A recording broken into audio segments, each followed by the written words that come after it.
August 16 ఈ రోజుతో నాకు 44 ఏళ్ళు. ఒక్కసారి వెనక్కి తిరిగి చూస్తే జీవితం అంతా కళ్ళ ముందు మెదిలినట్టుంది.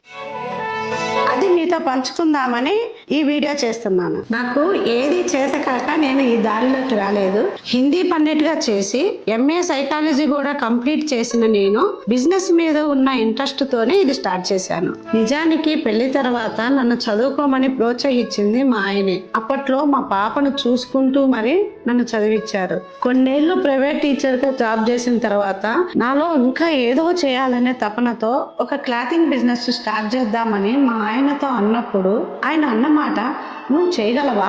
ఆ ఒక్క మాట నాకు ఛాలెంజింగ్ గా అనిపించింది.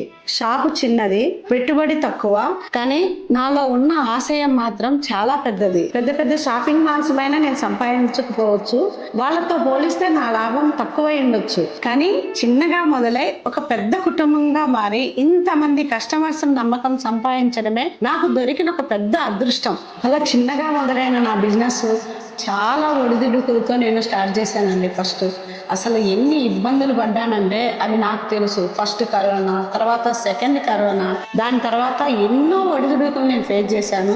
నాకు ఫైనాన్షియల్ గా ఎన్ని ఇబ్బందులు వచ్చినా స్టాక్ విషయంలో కానీ, రేట్స్ విషయంలో కానీ, క్వాలిటీ విషయంలో కానీ నేను ఎక్కడా కాంప్రమైజ్ కాలేదు. దీనితో ఆగకూడదు, ఇంకా ఏదో చేయాలనే ఉద్దేశంతో నేను ఇప్పుడు ఒక పెద్ద షాపును నేను పెట్టాను అనమాట. ఇక్కడ రామ్నగర్ లో చిన్నగా మొదలై ఇవాళ ఒక పెద్ద షాపు, ఎక్కువ స్టాకు, ఎక్కడెక్కడి నుంచో కస్టమర్స్, వాళ్ళకి నా మీద ఉన్న నమ్మకము ఇవాళ శ్రీమానస శారీస్ ఒక బ్రాండ్ గా నిలబెట్టింది.